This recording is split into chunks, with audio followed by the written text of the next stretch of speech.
Welcome to CATtheMinion YouTube channel. My name is Teresa, but you can call me Cat. This is going to be an Earth sign reading. That's Taurus, Virgo, Capricorn for August 14th through September 13th, 2021. This just gives a marker of when this reading is, having to do with where the planets are right now. And even though it's sort of time-linked, people can hit these energies at different times, especially because of the way non-linear time works. It could be relevant to what you're going through now, or last week, or in 5 years. So if it's coming up and you're somehow intrigued by either the having been attracted to either the thumbnail image, which as of right now in my time, I don't know what it's going to be yet until I do the reading. So most of the time the thumbnail images, if I pick a piece of art that I've made, it has something to do with the contents of the reading. So if you're in my channel and you haven't noticed that yet, that should be a clue besides my clever little subtitles. So Taurus, Virgo, Capricorn, Sun, Moon, Rising, typically cross-watching. If you're feeling the movements of those particular seasons, we've got Uranus, retrograde? Where's my stuff? Uranus is going to be retrograding through Taurus. It's currently direct. And there's a lot of stuff going on in Virgo right now because we're in that time of the year where the sun's about to go into Virgo. Some of the inner planets have been playing around in Virgo energy. And then Capricorn, we have Pluto retrograding in Capricorn, and the moon shifts every couple of days, so it's going to be hitting all those signs. Moon in Capricorn just before the full moon in Aquarius, so that's coming up as well. Yeah. So the way that I've been doing the readings for these last 3 weeks, this is the fourth one. I just happen to get snuffly. Hold on. My fan. I turned off the air conditioner even though it's hot as balls because it's too noisy. So I'm trying to survive with all 3 lights on and the fan going. I know you can't see everything in here, but I've got as much as what I've got out.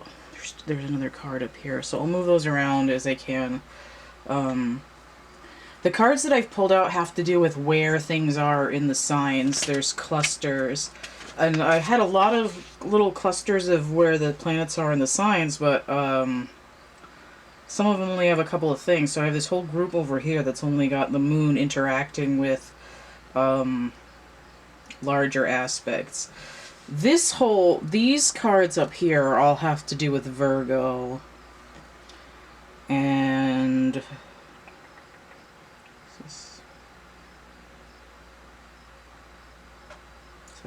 this one has to do with Scorpio, I think.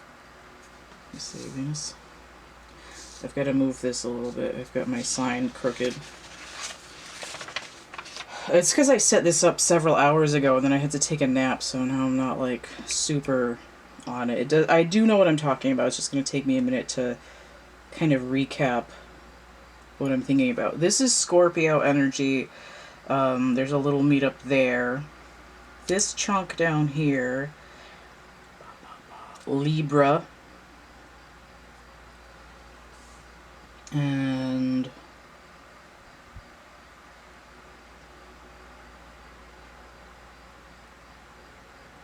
this should be Aquarius.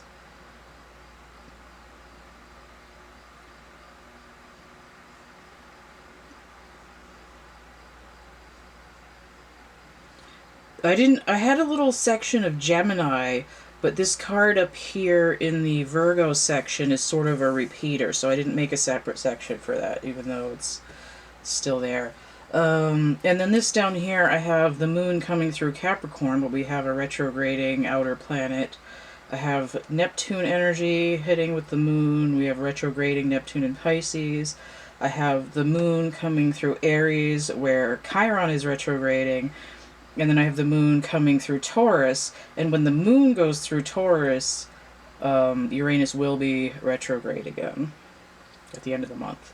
So there's a lot here. I think, I feel like when I did fire signs a few weeks ago, when I pulled cards, I only had 3 of them, but for some reason I felt like I needed to pull all of the doubles and triples and everything. Virgo is the most heavy influence. There's 5 planets coming through Virgo in the next 4 weeks here. Not all at the same time. There's only ever 3 at once. So I have, in terms of Virgo, Mars is in Virgo during all the interactions with the other planets, right? It's Mars constantly, and then there's 2 other ones that switch out. Mercury, there's like 3 slots, right? So it's Mars, Mars, Mars, and then Mercury's in 2, and then the Sun is in 2, and then Venus and the Moon finish it out. But this Mars in Virgo energy gave me the Emperor and the Hermit because there's a lot of it. It's the strongest energy. So Virgo, the Hermit, and then Aries, the Emperor, Mars, the planet Mars. I don't know what part of this is in focus or not in focus, but let me just move the camera so I can kind of see the back of it. And these things are still going to be floating around because I've got, I have to have a little bit of air here. So let me try to refocus that. One of these days I'll be able to have like an auto-focusing situation, but I've got to, there has to be like actual income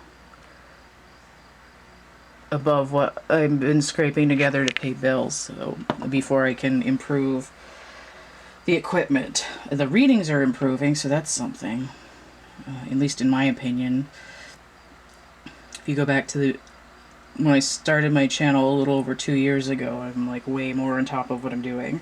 And every time I change the way I do readings, I change the scheduling, it's like I'm learning something else. I'm learning a different way to do readings. So this way that I've been doing the readings is sort of backwards. Usually it's like you pull the cards and then you try to associate the cards with, and you'll get like where the planets are. But when I do it backwards and I say, okay, this is where the planets are, now I've got to check on my cheat sheet what that means. I'm learning more different ways of pairing them together, you know, because it could be like this card or it could be this card, and I'm like, no, the energy's wrong. So I've got this Virgo energy up here, Mars in Virgo during these 3 blocks, right? So the 14th and 15th of August, starting off the beginning of where this time span is for these 4 weeks, or well, it's like a month. It might be like 5 weeks, 5.5 weeks. So on the 14th and 15th of August, this energy joins with Venus, right? Venus in Virgo, the 9 of Pentacles. Here she is. The Emperor. Shalom. And with Mercury. So this mercurial energy here, the 10 of Pentacles, these at the 14th and 15th. So what are we talking about here? This is only crooked because it's like 2 days of it.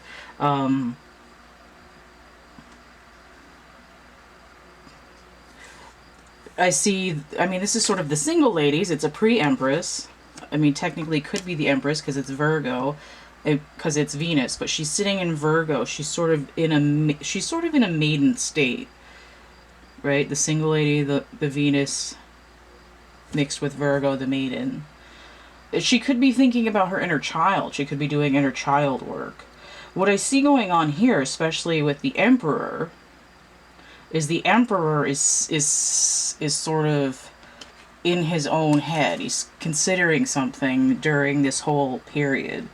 So whether you're like whoever's in the masculine energy or working on their masculine energy, when I see the Hermit here, looks exactly like the Emperor, but he's sort of snuck out of the palace at night and gone hiking in the mountains. He's on some kind of an undercover quest, where by day people don't know that he's not just doing Emperor stuff. He's doing this review on the down low, but his Virgo energy is in this major Hermit mode.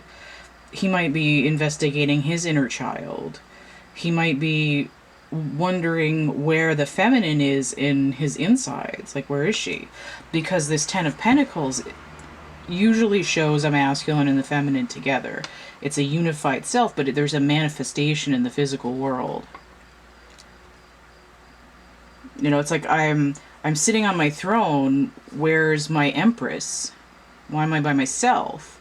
I'm searching my soul to try to find my counterpart, the balance, right? The balance of my manifestation, right? It's like, it feels like there's something missing. There seems like there's a disconnect. But on the 14th and 15th, there's this sort of flash moment of there's something missing in terms of feminine, creative energy, right? Because he's sitting in this desert, right? It doesn't look like he's got much manifesting. He's you know, wise to the ways of the world, and he's ready to build something, but all of the material space that he's occupying is barren. And this feminine over here, this feminine energy, this pre-Empress, has this creative force. There's color, there's fruit, there's a bird, there's something flowing, but she's kind of into herself in the same way. But this is actually a Virgo energy as well. Communication in an unjaded, innocent kind of way. And it looks like there's a block here, the way that these things are crossed. And look, this looks like the same feminine,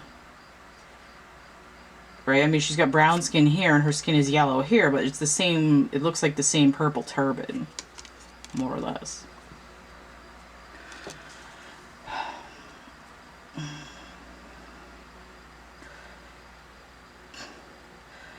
There isn't any real indication of what the Venus energy is doing there.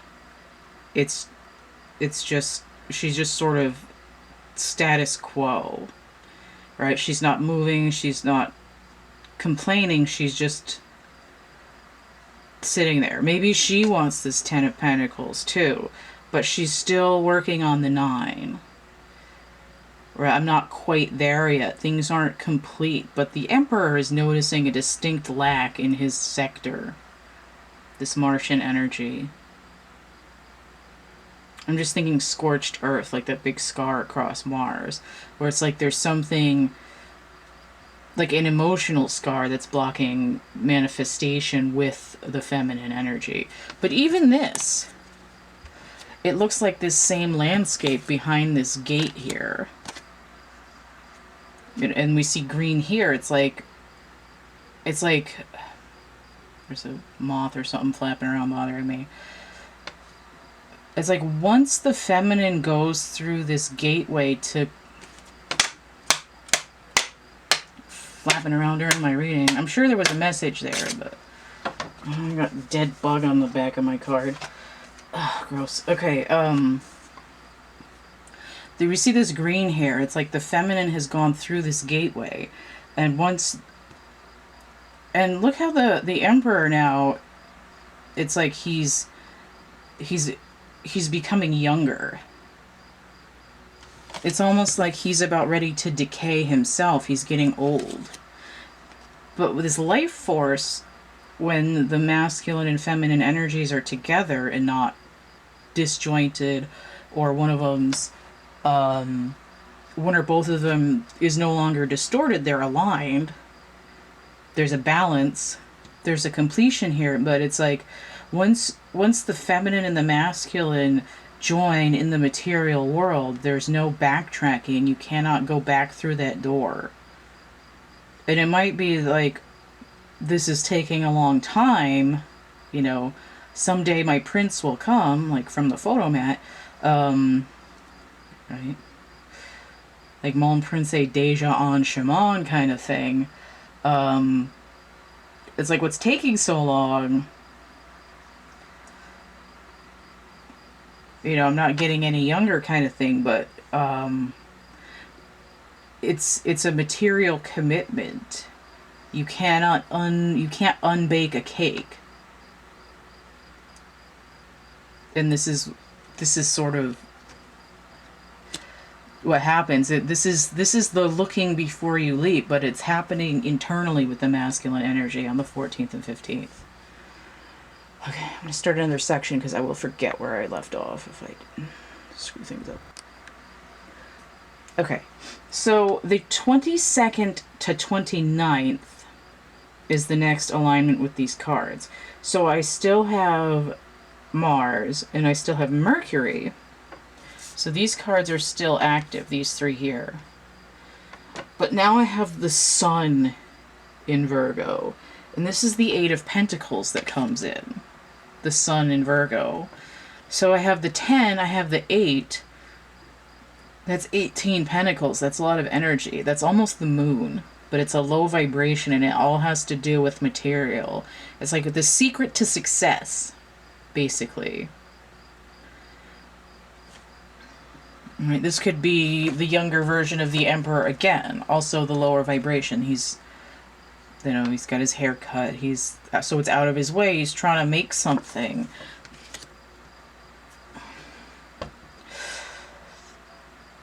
It's like, I've found myself, I'm missing something. Where's the feminine? Well, I don't know, but if I'm missing something, I'm just going to make it myself. But notice that his manifestation by himself is only at an 8. It's not at this 9. There isn't any material contentment. It's, you know, he works hard for the money, but it's like he's a workaholic, basically. There is a background energy of Mars and the Sun together of the Three of Pentacles. Oh, no, the Three of Wands. Which did come out over here in this other section in a challenge position. But it's like I'm trying to force something to happen for my future, right? I'm not waiting for my ships to come in. I'm going to throw like a grappling hook at them and drag the ships into the shore when against the tide. I'm creating more work for myself by, you know, just insisting that I can create everything that I need in my life with only my masculine energy side, without connecting to either my inner feminine or to a relationship feminine. And we see that the manifestation doesn't get to this 10 because even the Emperor in his workshop can only make 8.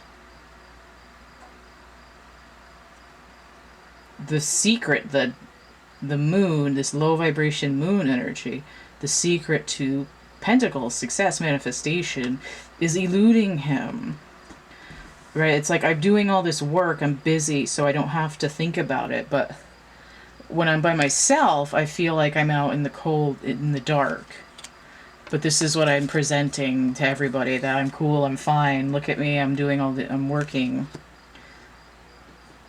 Right? Busy bee. Oh, wow, look at him, he's got all these businesses, he's doing great. That's the kind of projection. I'm just saying he because it's a masculine energy. Right? Everybody's got both. You could be, you know, completely agender and still be in masculine energy. It doesn't really matter. You could be a girly, like a total girly girl, princess programming, top to bottom, and still be in masculine energy.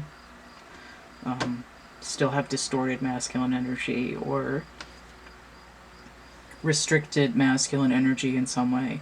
And it's not that this emperor is childish. It's like somebody who's just world weary and worn out.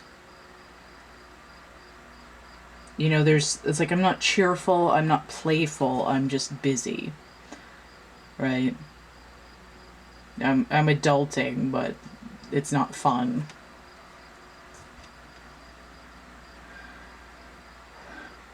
But it's like a status thing.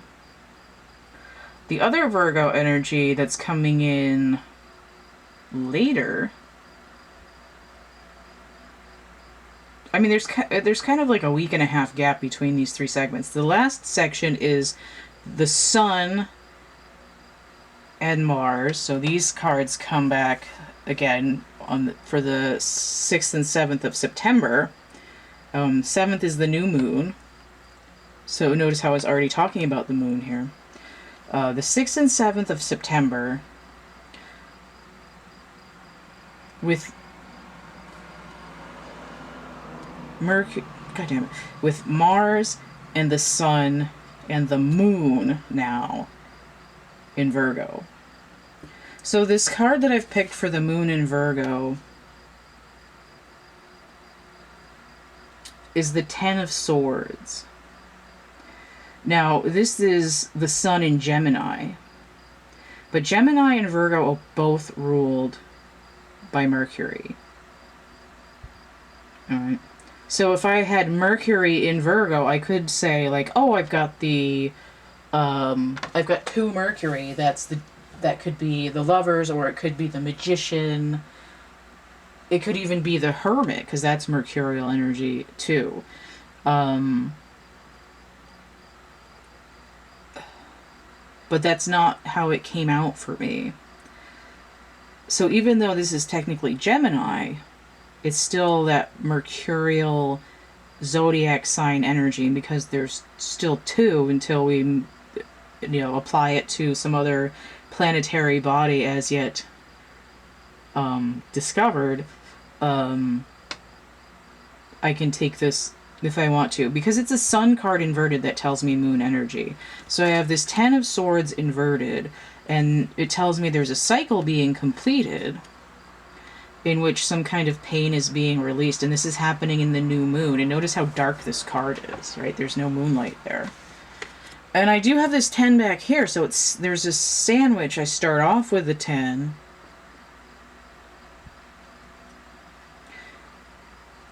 And I'm finishing with a 10. And technically there's a 10 in the middle too, because this card was twice, but there's this idea of like trying to get to a judgment of some sort, trying to close out this work, this internal work versus material work that's just been a drain on the energy, right? I've hit a wall. I've hit a plateau. I can't get any higher. Like, what's going on? And what ultimately changes this pattern is some sort of deep pain release coming through on that new moon in the beginning of September. Okay, so the next chunk, I mean, there is actually a cluster in Gemini, right? The North Node is retrograding in Gemini, and Lilith is in Gemini. Direct. Lilith is the dark moon energy. If I have a new moon, that's doubling down on that dark moon energy. But then the moon is in Gemini on August 30th and 31st. So it's sort of like right after this Sun, Moon, Mercury thing in the middle here. This, like, why am I working so hard and not getting anywhere? There's a preview of this pain release on the new moon when the moon is in Gemini for like the next 2 days after that. It's like you can see what you're working towards, and then we're going to give you a few days off, and then we're going to come back and slam you down on this, because when the moon is the darkest is kind of when like the secrets start leaking out. You know, it's like spilling your emotional purse because you don't want to do it in the daylight. It's like, what is your deepest, darkest fear? It's like, oh, I'm never going to get anywhere. And ultimately, the energy that I decided with the moon in Gemini was also the Ten of Swords, right? The Sun inverted Gemini energy. And it made sense to have a dark new moon with Lilith there as well. And the nodal energy has to do with this, it's sort of like a pole-to-pole thing. It's like the alpha and the omega, this sort of paradigm shift in the way that you operate in the world, which is manifestation. It's all these pentacles. So that worked for me there. And I had some Scorpio energy, mostly on the 10th and 11th of September.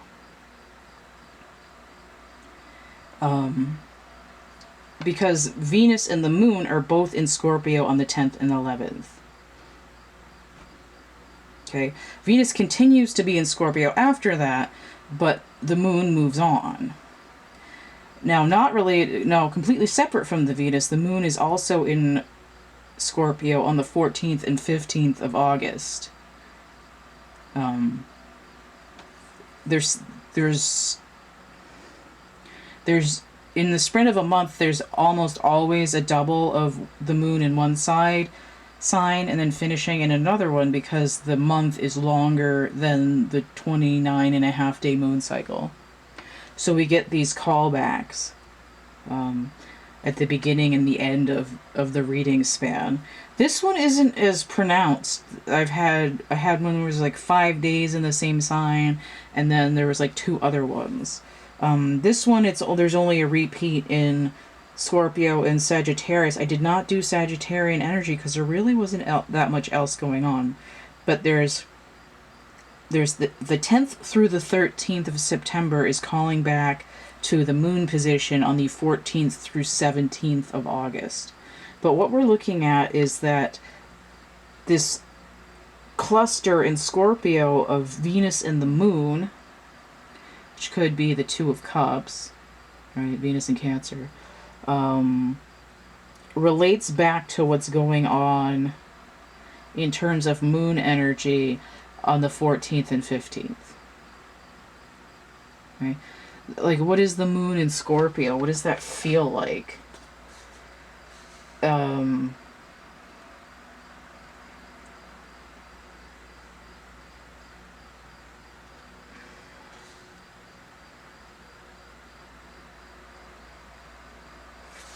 It's sort of like if you take the moon in Scorpio, you have Cancer, and then you have Pluto. It's like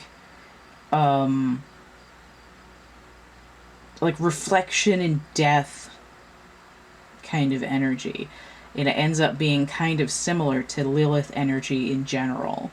But what I have pulled out for this energy on the 9th and on the 10th and 11th of September, that's recalling again back to almost a month before, I have this 6 of Cups and the 7 of Cups. And the energy that I was getting, that I got over in a different section, it's like I needed both of these cards because the energy is 6.5 cups. It's like a cusp. It's like an in-between. Right? It's like these shoes don't fit. I'm in between sizes. It's not a challenge. It's not inverted. It's like I'm literally in the middle. I'm halfway between. I'm not in, it's like I'm not in Washington D.C. I'm not in LA. I'm in Boise right now. I can't help you, you know, lobby Congress, and I can't help you go to the Oscars. I'm in Boise. I have potatoes. Like, I've got nothing. Like, this is where I'm at. Okay. But this Six of Cups is coming in as an inverted energy for me. The Sun in Scorpio, right? The Moon in Scorpio is that inverted.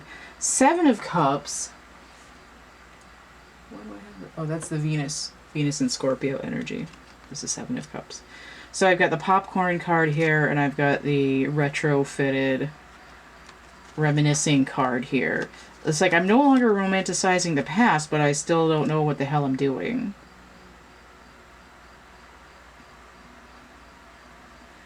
You know, it's like I'm looking at the past, and it's like my view of it becomes convoluted. Like, maybe this means that, maybe this means that, maybe this means that.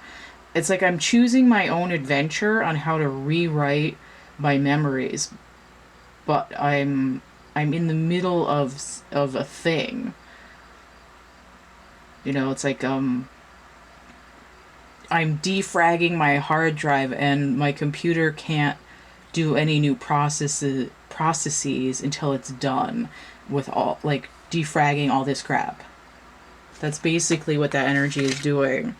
And there's a little flavor of it right as we get into this time frame, right? The August 14th and 15th, but it doesn't really come like hard on.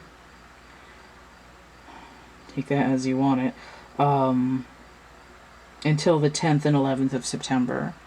And I keep seeing that, right? There's like a preview of things to come, and then you get slammed with the energy. It's like dipping your toes in the water before someone, you know, shoves you into the cold stream.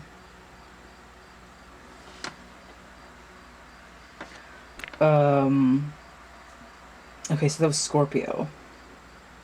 So I have my Libra energy here, and I've got to start another segment because I will forget in the middle. I moved the camera so this section was a little bit more in focus. So for this Libra section,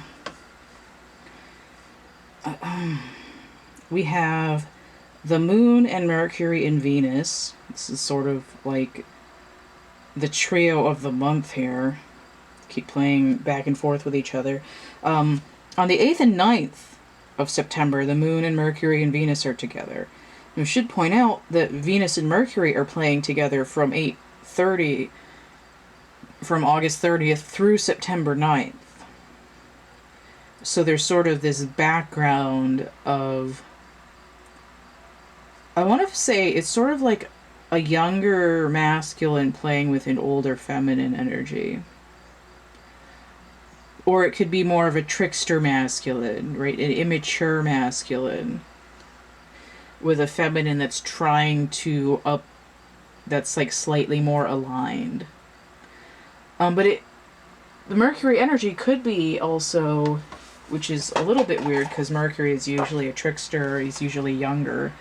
Ooh, I've got something too for this. Mercury is the magician, which is usually the wizard.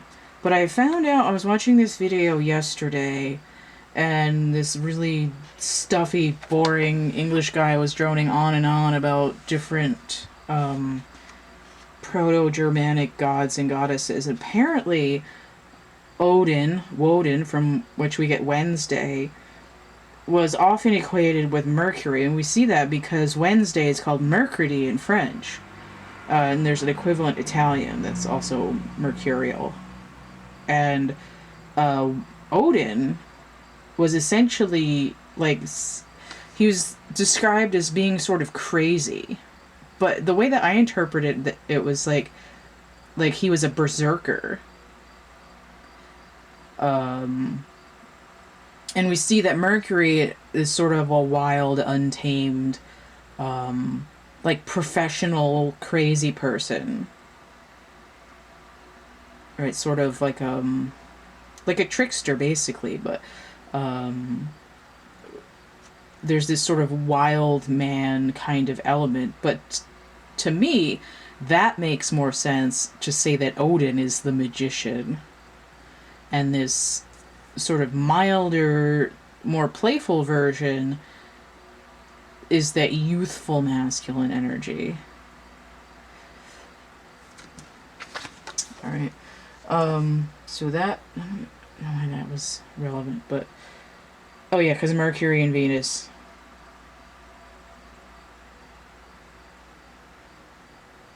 I don't know what Venus's equivalent is in Norse mythology, but... I don't know. So I made to think of Aphrodite, where she's sort of like electric. But for Venus in this Libra section, because Venus can be Taurus or she could be Libra, when I went to pull these cards out, I had shuffled the deck, and I hadn't said yet, but this is my Morgan Greer deck. I've modified the backs. So I shuffled it, cleared it, shuffled it, and then I like flipped through the deck like 12 times to pull out all these cards according to the astrology. But the Hierophant kind of like looked at me, and I was like, whatever, maybe it'll come out later in the reading. But I was looking at this Libra energy in particular. The Hierophant really stood out. Now Libra and Taurus, which is this, aren't they're clearly not the same, but it's like this with this Virgo Gemini thing. It's ruled by the same planet right now. So for me, Venus can still be the Hierophant no matter what, whether she's doing Libra or Taurus. But I get very strong Hierophant energy here. And I have the Moon and Mercury coming in with Libra energy. Mercury in Libra is this Three of Cups, but Mercury with Moon energy, which is Cancer, is the Three of Cups. And then Mercury with Venus energy is the Two of Cups. But like with this thing over here, with these 6 and 7 of Cups making 6.5 cups, the energy that I was getting here with Venus and Cancer, the Moon, and Mercury and Cancer, the Moon, is 2.5 cups. And it's making me think back to this. It made me think of like cooking specifically, 2.5 cups. And when I said this, you can't unbake a cake. That's what it's like, 2.5 cups of flour. Right? I'm Taurus energy. I'm hungry for something sweet in the kitchen. I need 2.5 cups of flour. It's like, lend me some sugar. I am your neighbor. Knight of Swords was this other energy that I pulled for this Mercury, Moon, Venus on September 8th and 9th. And the Knight of Swords is a combination of Taurus and Gemini energy. Right, so again I had Venus, Taurus, and Mercury as Gemini. So I decided I also needed the Knight of Swords. This Knight of Swords looks like he's marauding at night by the tower. Like he's got blood on his sword. And it makes me think like, you know, is the Emperor going out and, you know, doing dirty deeds done dirt cheap at night, or is he out there searching for himself, trying to find himself?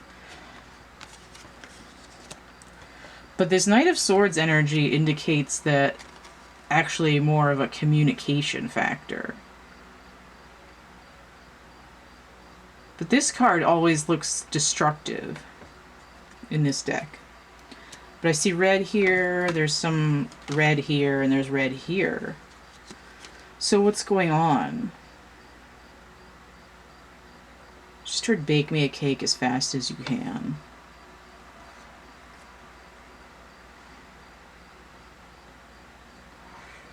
If the Knight of Swords is actually the fastest knight.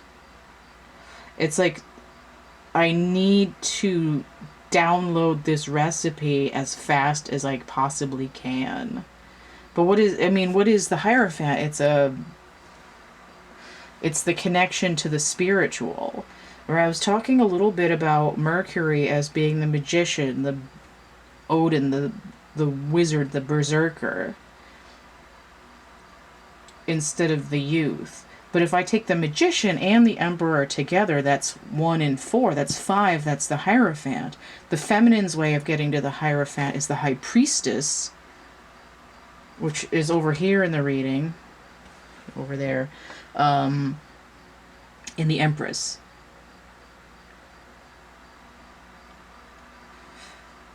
At 2.5 cups, it's between trying to make a love connection and having something to celebrate, right? It's like there's something caught in my throat. I can't quite get there. It's like I'm out. It's like I'm not about to, there's nothing to celebrate yet because I'm still out here trying to make this connection, but I keep thinking about all this crap in my past that's gone tits up.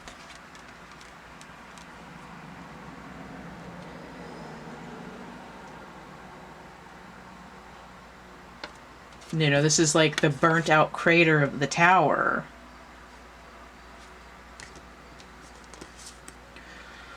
So the next thing that's going on is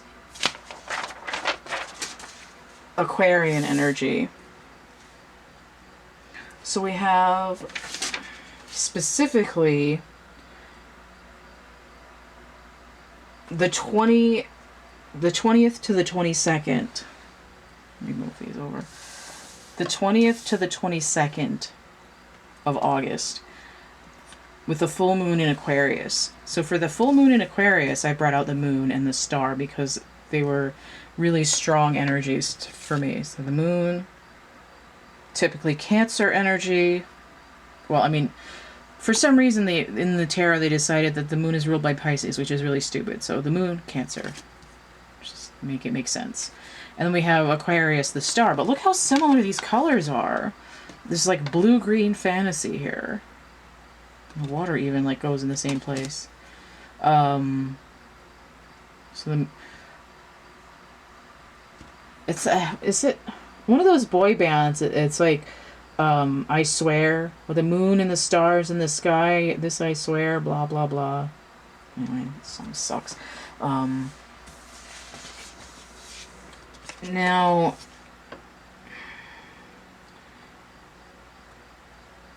during this time, this is also the second full moon in Aquarius, which makes it all the more reason to pull or to have major arcana energy, right? It's not just a callback, it's like doubling down on this energy. Full moon Aquarius,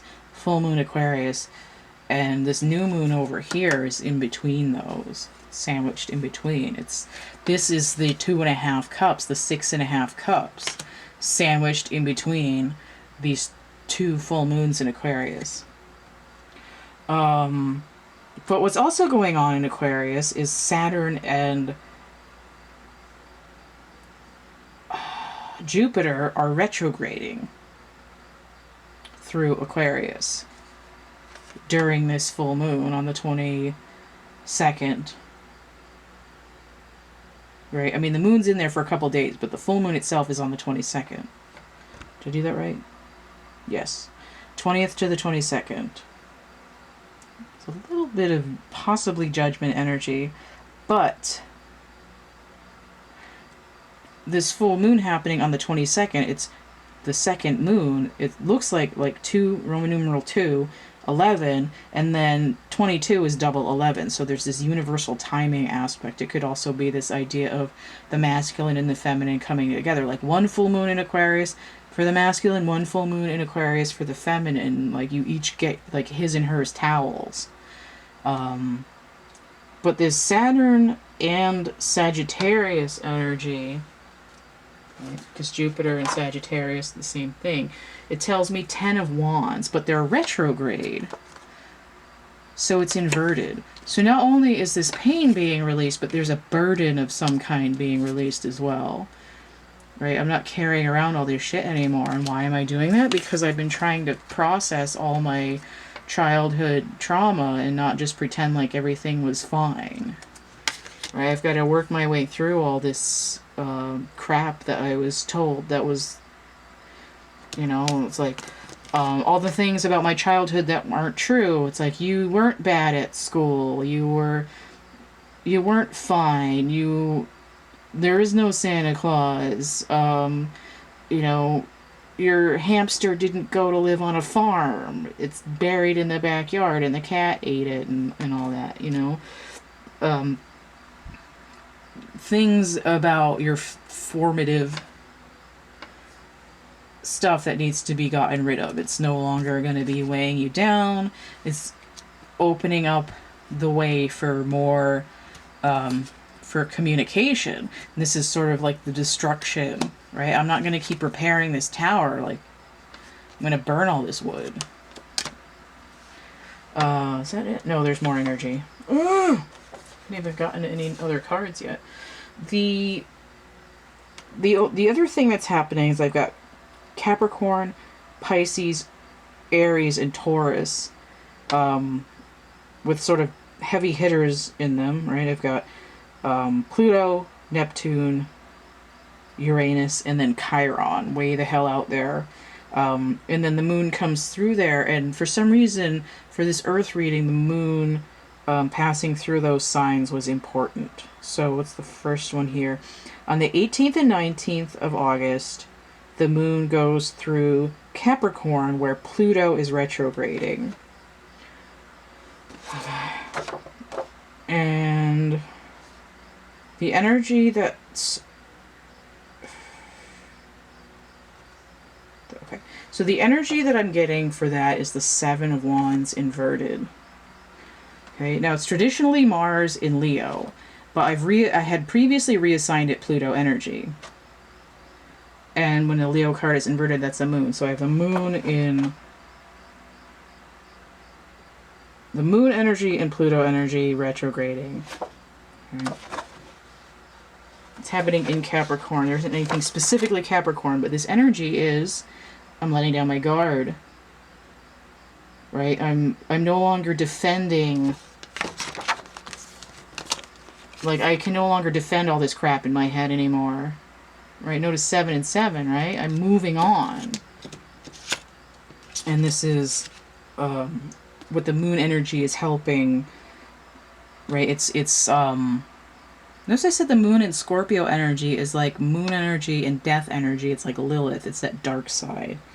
Pluto energy specifically is death. So I'm getting this same moon death cycle, and it's hitting on the 18th and 19th. I don't remember what the other days were, but think about that. It's happening again in this particular phase of it. It's I'm opening up about something. I'm relaxing a little bit. I'm letting the decay out of my system.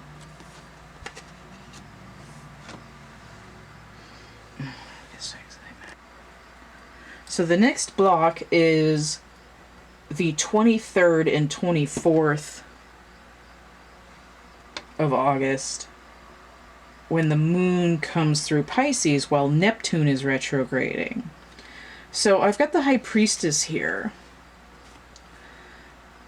traditionally ruled by the moon, but for me didn't make any sense, and I wanted to switch her with the moon card and say she should be ruled by Pisces and the moon should be ruled by the moon. But if I take that logical energy with the traditional energy, this High Priestess and the moon, right, Pisces, Neptune energy, and the moon together should still be the High Priestess. But there's a retrograde here, but I didn't feel like she was in the challenged position or that she was inverted.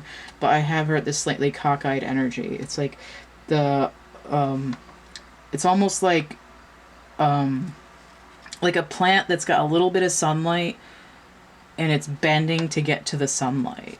You know, I'm straining my antenna to get the signal. So what does that mean? When I was talking about this Libra energy, I was talking about the Emperor wanting to download that recipe in a hurry. But it's like the recipe for success. I need to download it. But what it happens is I have to have I'm on the material world. I need to have a spiritual connection to get this higher vibration. And the way that that's happening is, a night upright is also retrograde Neptune energy as well. It's like on the 23rd and 24th, like right after that moon, the signal is becoming clearer. Right? There's this huge illumination with this shift in the way that communication happens. It's no longer difficult to get the signal, right? This phase in your life when you can't friggin' get anything downloaded from the universe, we're done. You got a new radio. But it's like, I don't know that I can just put it normal. I'm still, like, I got my head tilted because it feels like there's water in my ear. I can't quite hear anything yet. You know, it's like I didn't realize that the problem's been fixed yet, and I'm still straining to hear anything from the cosmos. So then the 25th and 26th, we have Chiron retrograding through Aries. That's this Mars energy, the Emperor. Chiron is like the wounded warrior energy. It's like going back and revisiting that which has caused the wound in the first place, right? All this crap that I thought was supposed to, that, you know, built up my idea in my childhood of what the world is going to be like, is the wound essentially, right? Some kind of emotional wound, some kind of physical wound. It could even be, with this card, it could even go back to a past life. We're dealing with some kind of past time here where there was something like occluded, something cloudy, something distracting to how the world works. That, you know, I went and chased the wrong thing, and then I fell down a cliff and, you know, broke my solar chakra, and now I can't manifest. So this energy with the moon going through retrograding Chiron in Aries, it's like, it's not really putting salt on the wound. It's saying, like, what's the secret of the ooze? You know, what's in there? Like, what's causing this, like, energy leakage? You know, like, what fear? What is the nightmare that began this particular psychic wounding that the warrior Chiron, what ages the emperor, basically? What makes you feel tired? What blocks your ability to have your energy flow correctly? And that's something that's being addressed, at least on a touchdown, like briefly looking at it, review the papers kind of a thing, edit the manuscript on the 25th and 26th of August. And for that I have the Three of Wands, which I did briefly mention, the Sun in Aries, right? Now it should be inverted if it's the Moon in Aries. But I'm getting it in a challenge position, right? It's like my ability to view the future is still based on what's behind me. And notice I had said that before, that there is this idea that the Emperor isn't waiting for the ships to come in like this. He's been, and again, this land is very barren, right? This crater here. It's like throwing a grappling hook and drag the ships in. This is like, well, how are the ships going to come when the land is all barren? But I'm going to have to wait for that universal timing. But we see universal timing with this 22 here with this moon, but this energy is coming in a couple days after that, right? It's like I realized that by being out of sync with the universal timing, I've blocked might flow into the future by trying to sort of one up the universe in terms of timing and energy understanding. It's like if my energy hadn't been blocked by my uncleared past, then maybe it would have happened sooner. But it's like, again, it's like you can't put the it's like you got to beat the cream, you have to beat the butter and the sugar together and the eggs before you can start putting the flour in. It's like you can't just, you can't make the cake backwards. And this is sort of what's been trying to happen. It's like, oh, I put too much in it, and like instructions unclear, dick caught in toaster, that kind of stuff. So this is addressing that, why that timing hasn't come in, why the wound is causing the time shift. Okay, so the last one, before I actually get into like the fresh part of the reading, is this Uranus in Taurus energy. So Uranus is going to be direct in Taurus until the 20th. And then on the 20th... Is that right? Yeah. No. Yeah. And then on the 20th, Uranus goes retrograde. So while it's retrograding, like a week after it goes retrograde, the moon comes in the 27th, 29th in Taurus with Uranus retrograde. So what I've got for this energy is, in the challenge position, I have the 5, the 6, and the 7 of Pentacles. Okay. So this is happening at the same time as the stuff is going on here with the Mercury and the Sun and Mars. This, like, why am I working so hard and nothing's happening? This sort of critical pentacle thing is happening at the same time as this Moon and Taurus stuff at the end of the month. So what I was looking at with this energy, I have the Moon in Taurus on the 6th. I have what I've reassigned as Uranus in Taurus, the 5 of Pentacles. And then I have Saturn in Taurus. And the reason I have Saturn in Taurus is because typically I say the Moon and the Sun are opposite. But I've realized that in terms of inverted and upright cards, I can take the opposite sign. So if I want a card in, like a Neptune card in a certain sign, but I only have that energy with Mercury, I can say, well, I can take a Mercury card and flip it upside down, and now I've got a Neptune card. So that's what I've done here. I've taken a Cancer and said, okay, the astrological opposite of Cancer is actually Capricorn. And that's why I have this Saturn in Taurus, this 7.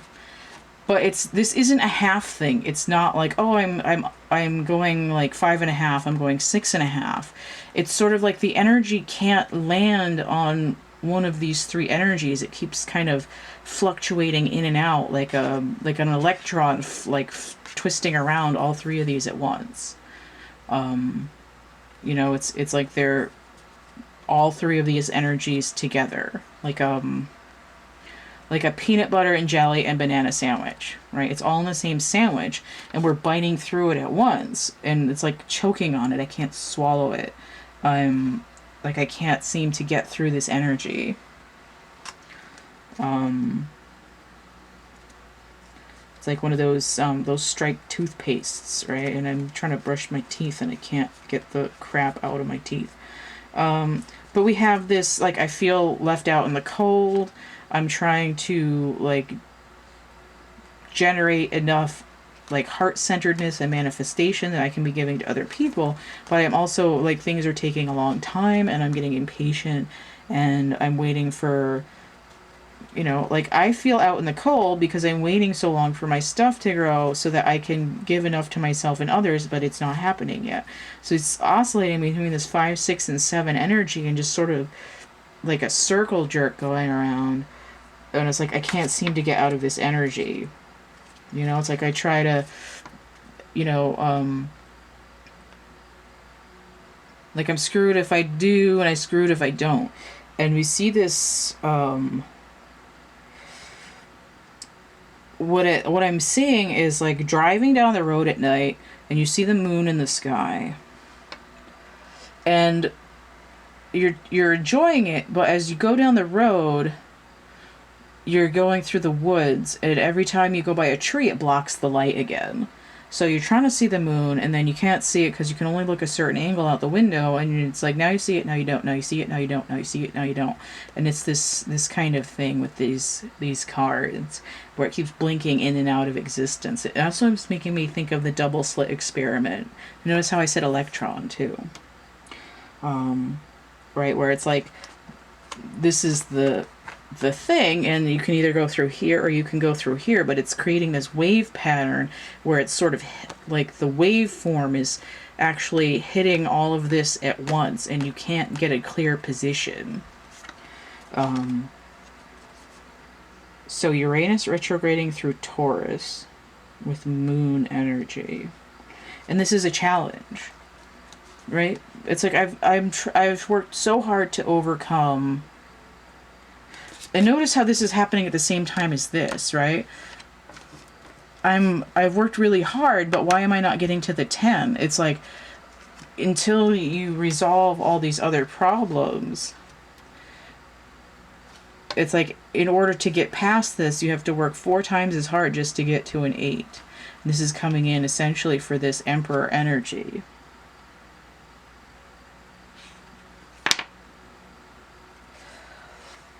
But you see this Aquarius energy inverted, right? Uranus retrograde. It's like it's like somebody plowing a field backwards. I'm digging up everything that I've planted. I don't like it. It's like I see things and it's like it's not growing right. Let me dig it up. But it's like you can't keep planting it in the same soil, though. You have to have like a different approach. You have to do something different to what you're trying to grow, right? You have to either plant it in a different soil. You have to give it different music to listen to. You have to irrigate it a different way. You have to put it under like a red light or something. It's like you can't try to manifest something the same way every time. And that has to do with this Aquarian energy of like cosmic consciousness. And it's sort of like your manifestation in the physical world has been difficult because it's trying to get you to like not be so controlling about everything, to get in line with the universal timing and to be able to listen more to the universe. So it's like the physical quote failure to manifest beyond a bare minimum or to manifest anything satisfying, right? Let's put it that way. It's either I'm making enough to get by and I'm doing fine, or it's I have potential for growth but it's not going anywhere. I'm not manifesting enough to be content. It's either it's like I have the creative force but it's not going anywhere, or I have the creative force but it's hitting it's like hitting a paywall. And I see that it can, like, I know that doesn't sound like a very different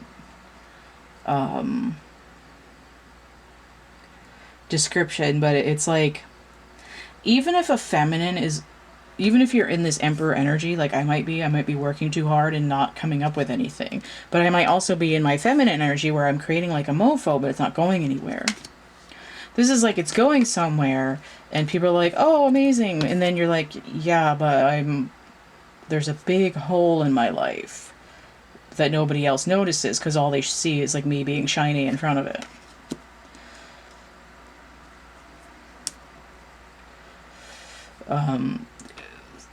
Hopefully you can see the different flavors between the masculine and the feminine energies. Mostly it looks like what's going on is this emperor-driven Martian energy.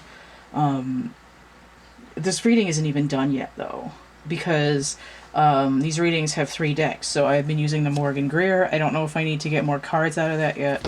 I've got my combination Work Your Light Oracle and Starseed Oracle that I haven't gotten into yet, but I was called to use. And then I've got this Blessed Bee deck by Lucy Cavendish, which is also called to use. And for these readings for the last series, I've also been using the Scrabble tiles. So I'm going to have to make another segment, and then I'm actually going to get into more information. So I'm going to get some tiles, and then I'm going to try to answer some questions. Probably what's going on with this Venus feminine energy, because she's sort of on the lowdown, and it's sort of dominated by this masculine energy overhaul. And there should be this sort of like world shift in the way that the masculine and feminine are doing something, because we see the North Node is retrograding through Gemini, which is also healing, but it's also the twins, the masculine and the feminine. It's like unzipping. I'm unzipping the entire world and turning it inside out like a popple. Just realized that it's extremely hot today, and I was hoping that my camera won't overheat before I finish this, because I don't have to wait like an hour. Let me get some of these guys. I did already mix them up a lot, so it's alright. Z was looking at me. I don't know if I grabbed it or not, though. Let's see what we've got here. I see E, A, and P. These are both 1, but this is a 3. So P3, that makes me think of Pisces. But also the number 3. So that's,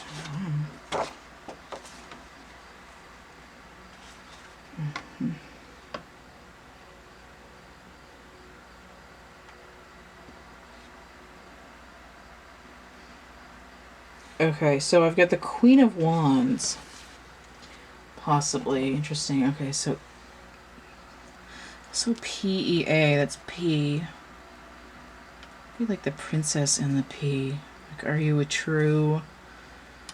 really the Empress, or are you a real princess? I have 0. I tried to say 0. Which one of these is this? So I have T, and I have R.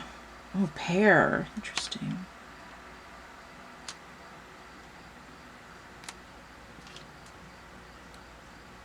Tarp.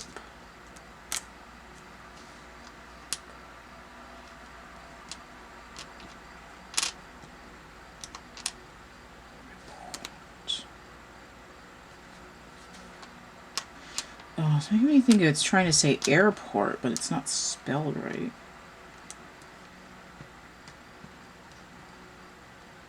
I think I need a couple more tiles.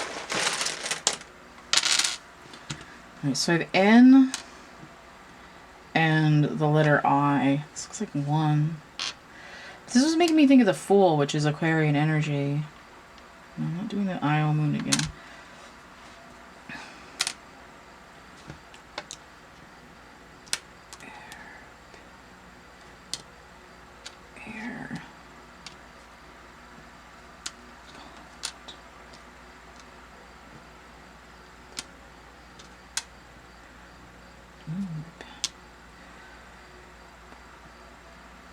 Trying to look at these a little bit.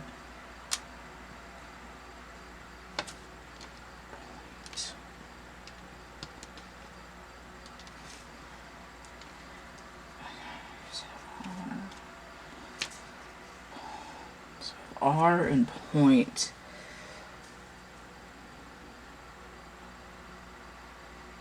Right.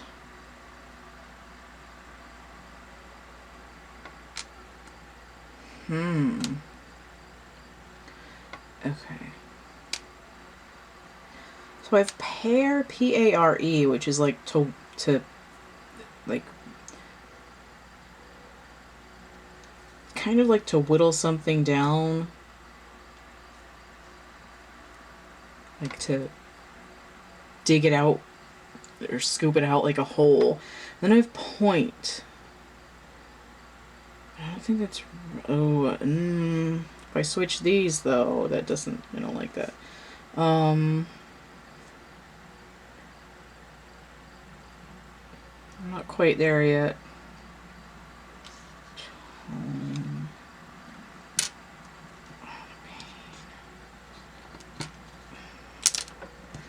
not that great with anagrams, so sometimes it takes me a while to get here.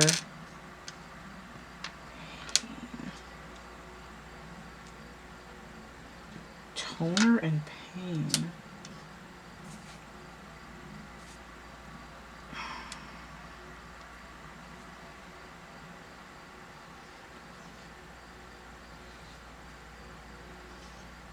Okay, tire, like tired. I tire of this pain. I need to move on to something else. Okay. I've had more difficult letters that came out with more than this. It's like there's something that doesn't really want to be said. It's like I don't want to go there. Also see paint.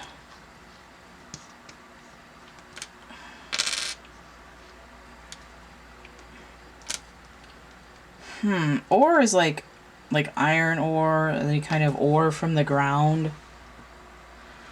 Like a raw material. But there's certain, it's like if I wanted to make like yellow umber, red ochre, those are often things that are made out of like minerals, like an ore, like an iron ore. It's rusty, it's red, you can use it as a paint, like a mineral for paint. It's like it's like going back to, it also gives me this roots things, like I'm repainting my life from the bones up, from like the raw materials. It also could be those are the kinds of things that could also prevent growth, right? There's too much ore. There's too much ore here. It's like I can't grow my plants. Notice how, like, if this was an L, it could say plant too. Piano.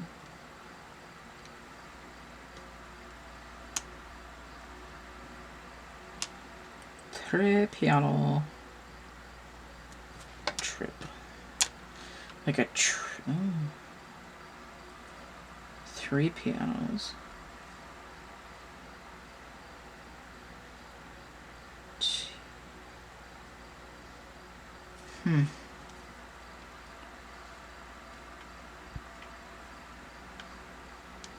Tern. Like a bird. Like an Arctic tern. Alright, I think that's enough of that. I'm not really getting that much out of those. I got a little bit though. That's sort of the least chatty those have ever been. But I want to see... I kind of want more information about what this feminine energy is doing.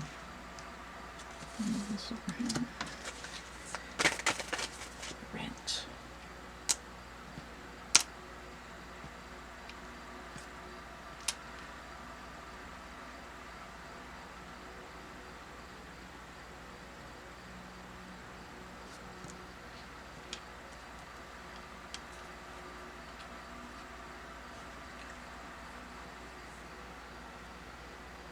Also see to opine. Oh, here we go. So I have opine and I have rat, but I wanted to say tar. It's like people's opinions, right? When they've opined to you about what your life should be in the past, it creates this stickiness that leads you to stay trapped in this. Let's see, I'd also write trap. Trap.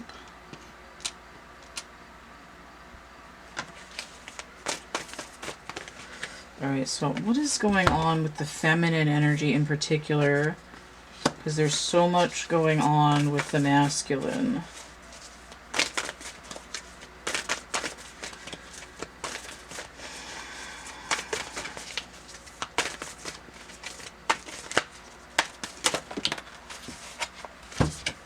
Okay, I guess this card too.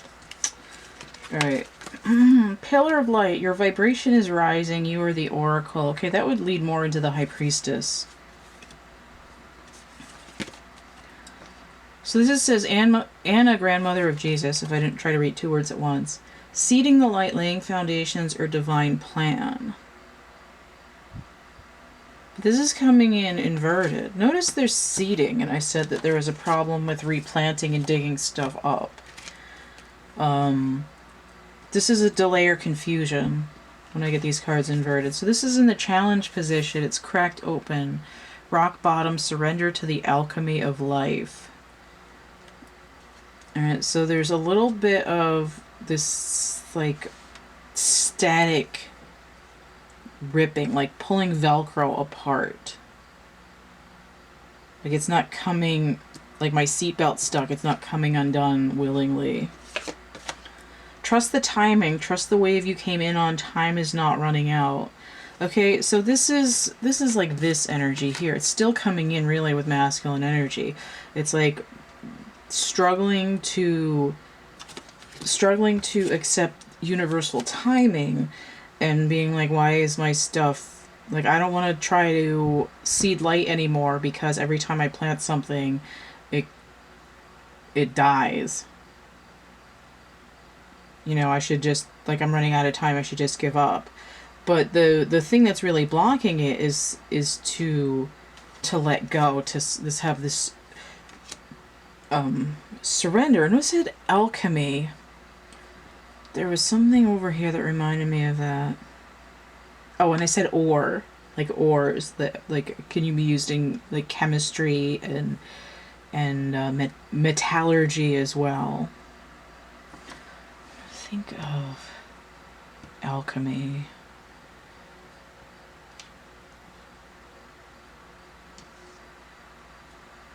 Something ene, taurine, pyrene.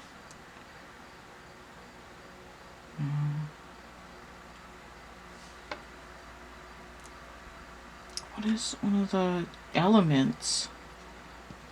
Fluorine, taurine. Right.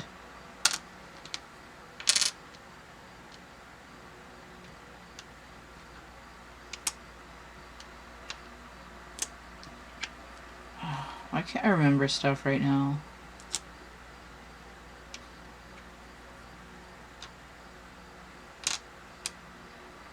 I was trying to say propane.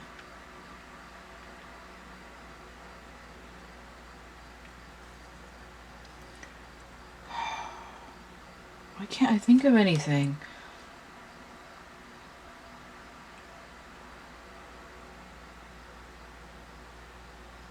I can't think of any minerals or element names or anything. Like andesite.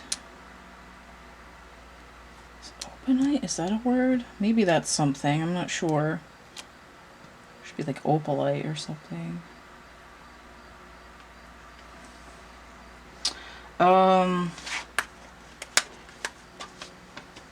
What's this one? Star ancestors, hidden secrets, lost wisdom, look a little deeper. That has to do with this, like, going deep into the past, though. And again, this isn't really coming in at all for this feminine energy. It's coming in more with this masculine about what the blockages are. It's really the same thing that I've been saying. And this rock bottom, too. Rocks are what ores are made out of. They're rocks. It's like, what's this grain of sand in your shoe that's slowing down your whole life? Like, what are you afraid to connect to?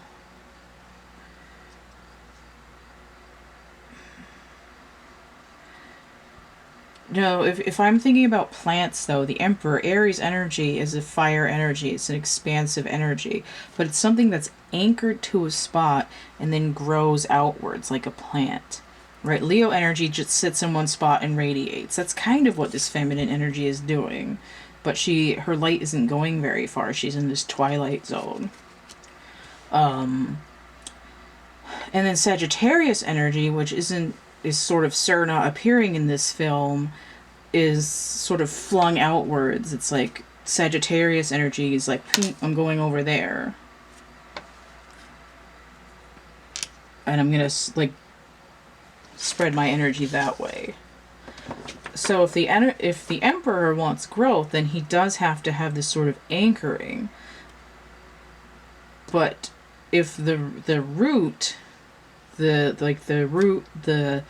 sacral and the solar chakra are still hung up on this past life or past earlier in this life traumas, then the growth is going to meet with this constant frustration and this inability to deal with universal timing and downloads that's coming through in this reading is necessary. That connection of the spiritual and the material, that Hierophant energy. I'm getting the downloads. I'm working. I can tap into this High Priestess. It's sort of like the unspoken wizard energy that's needed to open up all these energies. Okay.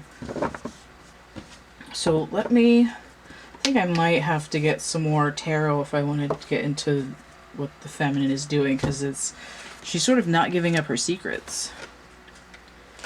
Like, she's like, nope.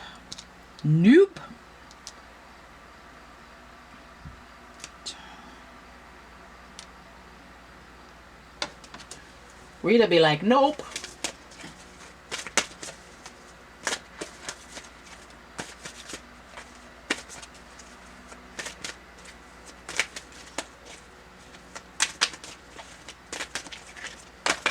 Trying to get one of these blessings card.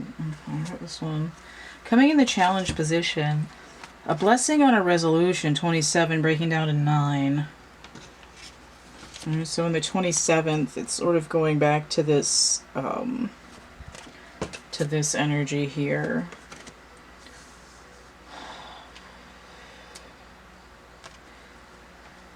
On a resolution. So it's like it's this. This is the energy. I'm having a hard time like getting out there and really putting my communication behind my concepts. But I've got to hurry. I've got to get there.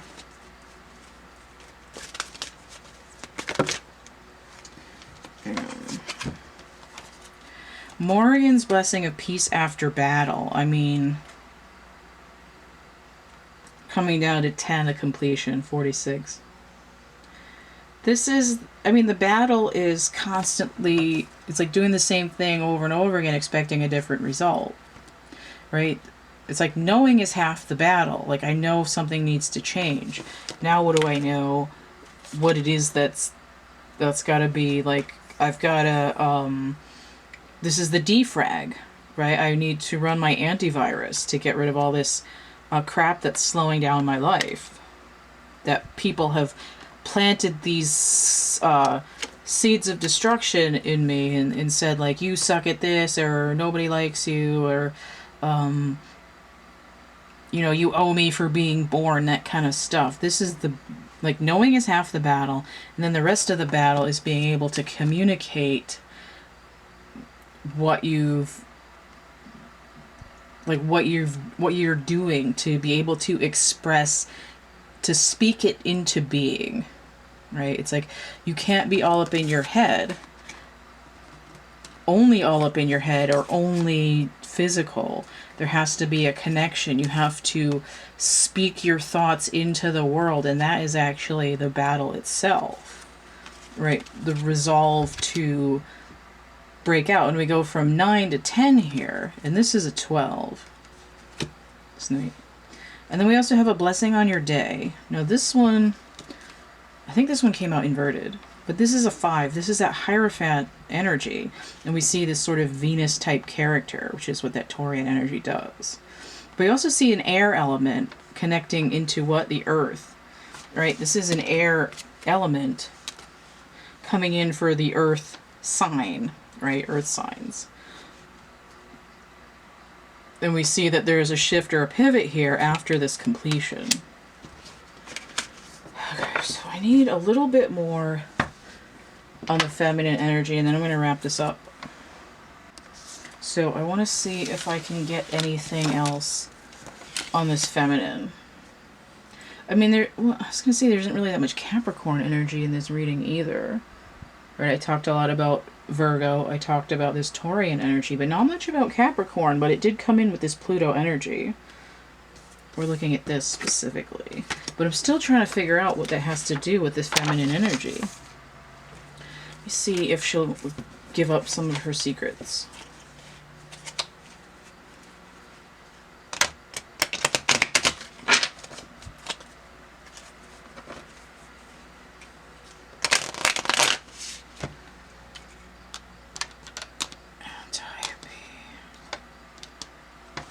See if I can, if there's something, let me bring this over here.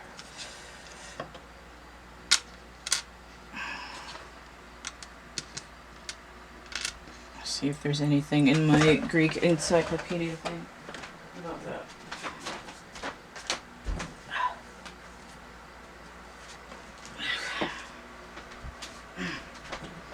This thing's seen better days. ATP.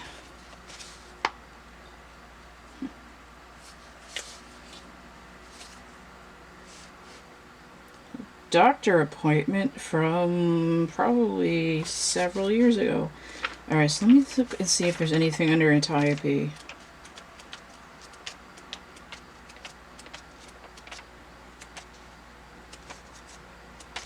It's hot in here. Okay. An Amazon princess who married Theseus. She objected strenuously when he decided to put her aside for a second wife, Phaedra. Theseus met her objections by killing her. However, her ghost was avenged, for Phaedra, young wife of Theseus, fell in love with Antiope's son, Hippolytus, who was about her own age. But Hippolytus disdained her, who was interested only in taming horses. Phaedra, in a fury, lied to Theseus, saying the boy had assaulted her, and then he killed his son and she hanged herself.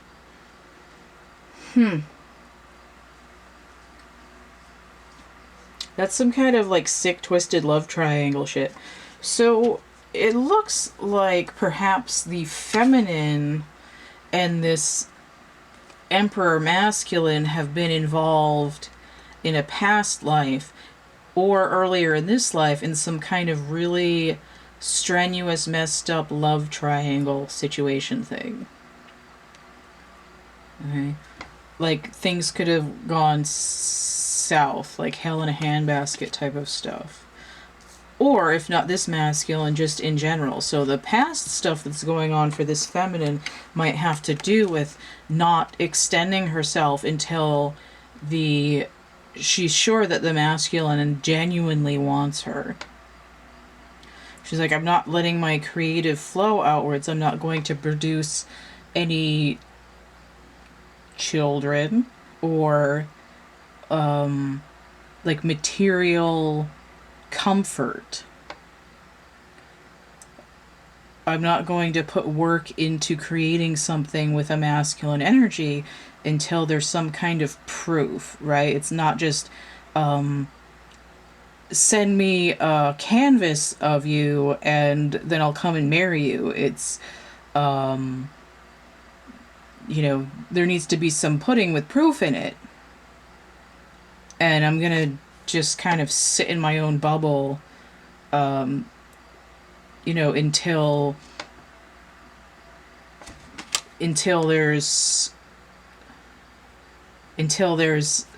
basically until this happens, till the masculine is like, okay, it's like I'm ready to am ready to do the thing.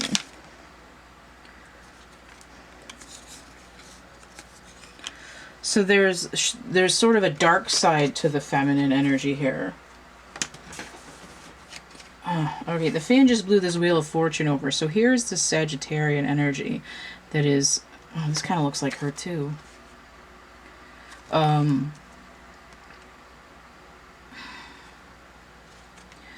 is attached to the South Node is the Wheel of Fortune. That's Sagittarius energy. So perhaps the feminine is going to get something happening on the 16th and 17th of August when the moon is in Sagittarius, and then a recall on the 12th and 13th of September to understand that this cycle is completed. Look at this. There's some third person that's getting chunked off the wheel. There isn't going to be anybody else involved anymore. So the feminine needs to sort of understand also about her past baggage relating to a past life, and perhaps a distrust of a masculine in essentially in the king power, in the kingship power, in the emperor position. Let me see if there's anything else coming through for the feminine. Okay, the Page of Pentacles, right? She wants an offer that she can trust. You know, it's like, she wants, it's like the feminine energy wants to make sure that there's a humility to anybody coming at her with an offer, right? It's not just like, you know, like, I'm not like, oh, you're the emperor that don't impress me much. Like, what have you done for me lately? If you're, you know, if you're like murdering me for somebody else, then maybe not. So let me see if I can get anything else regarding what the feminine energy needs to do or heal, because it's sort of like the way this reads is like the masculine energy is doing all this work and the feminine just has to, like, you know, put the past on the floor and get over it. And it's not really that simple. I don't want this reading to take on forever, but I feel like it's not only the masculine energy that should be doing something, especially because there were those two full moons, right? One, his and hers full moons in Aquarius. What does the feminine energy need to do to process her own past without sort of demanding a sacrifice of the masculine? Let's put it that way.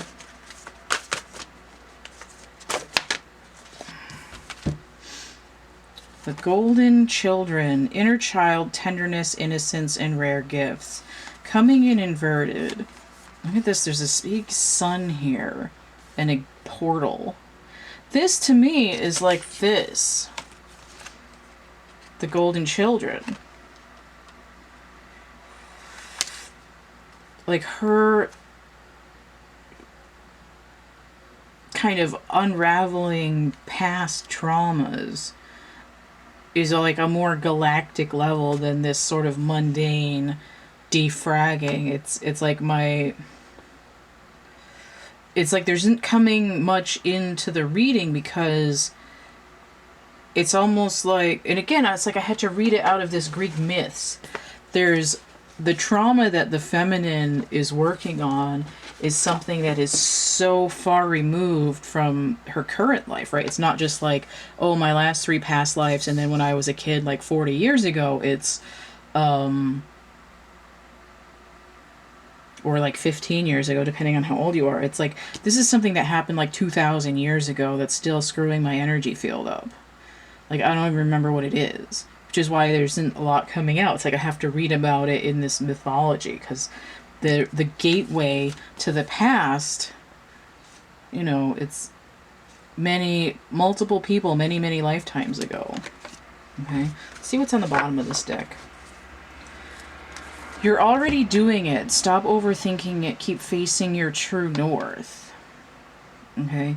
So this feminine is sort of wading through like her own Akashic record, just trying to figure out like what she's supposed to do. But we see that, I mean, there's a 9 here, there's a 10 here, and there's an 11 here.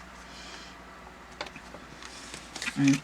So the feminine energy's energetic shift is that's sort of on the down low. It's in this sort of more in the high priestess realm. It's sort of more happening in the astral. There might be like weird dreams that don't make much sense, that either take place in like far off times or places, or it's like there's stuff that the feminine is dreaming that happened in her past in this life, but the characters that she knows from life are standing in for characters from the past life, because it's like you only kind of remember what you've seen in your physical brain, right? It's not going to stamp somebody's face on it from 300 BC, because you in your life, in your brain, your physical brain, don't know what that person looked like. So it might be somebody you knew from like high school or college, or like somebody that you work with, their face is stamped on this person. You're like, why was I doing that with that person in my dream? It's because they're standing in for someone else, like an actor in a play. They got a sign on them that says like Hippolytus on it, even though their name was like Chris in real life. Now my battery's going. I think I'm almost done here anyway.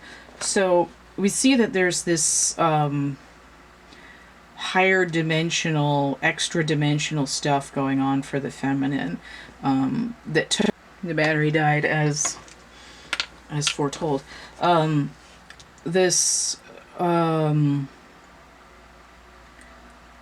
the stuff that the feminine is overcoming from the feminine's past is more cosmic. It's more multi-life, multi-dimensional stuff, right? It's like she's connecting to a time, right? Because all times are happening now, right? So something that was like 400 years ago, like 2,500 years ago, right? ATP, right? So like her life 2,500 years ago is further away in space-time than something the masculine's dealing with that only happened like 10 to 200 years ago, depending on whether it's this life or most recent past life.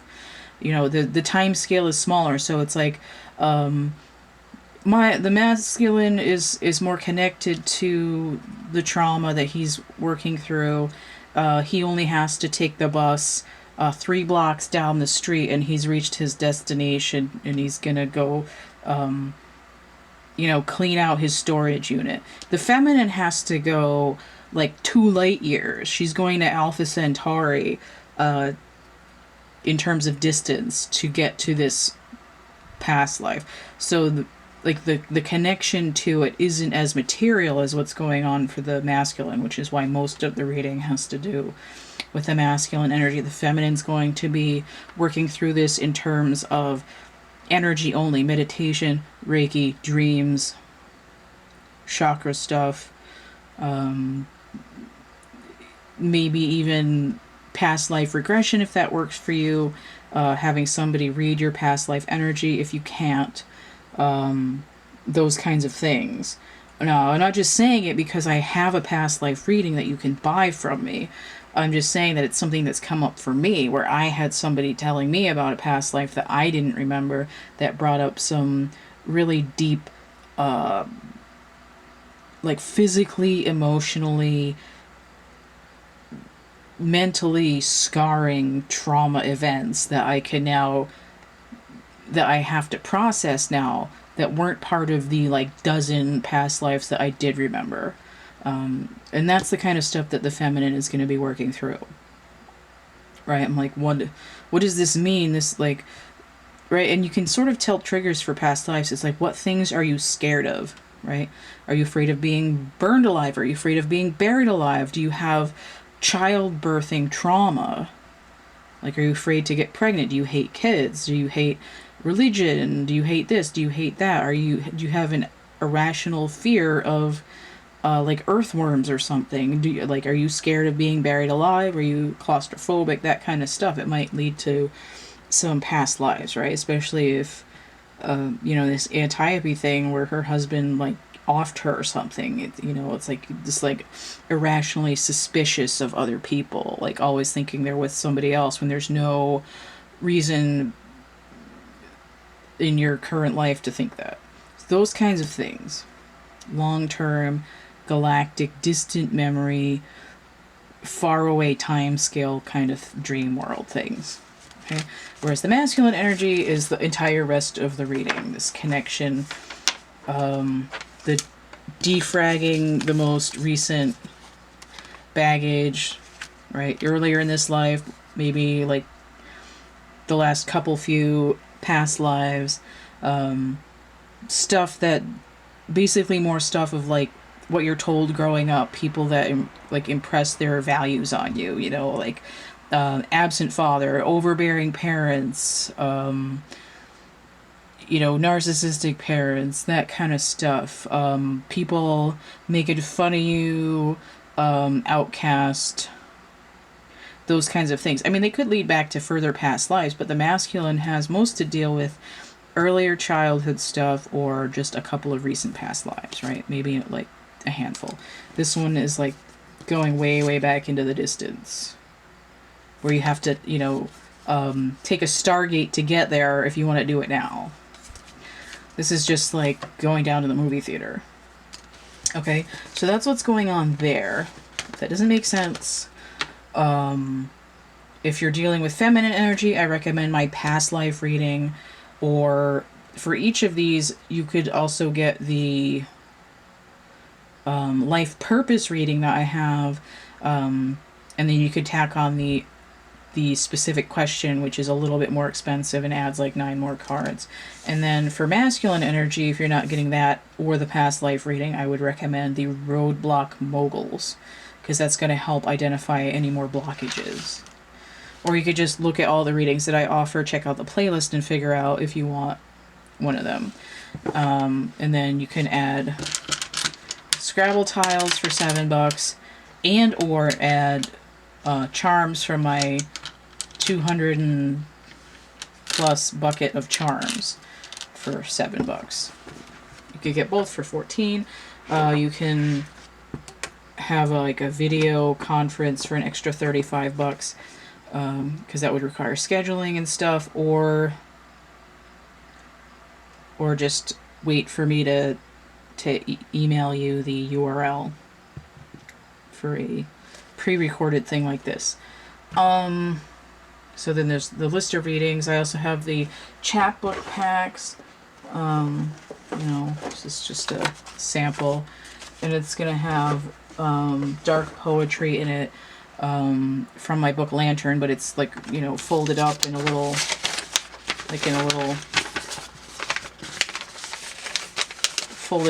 booklet like that. And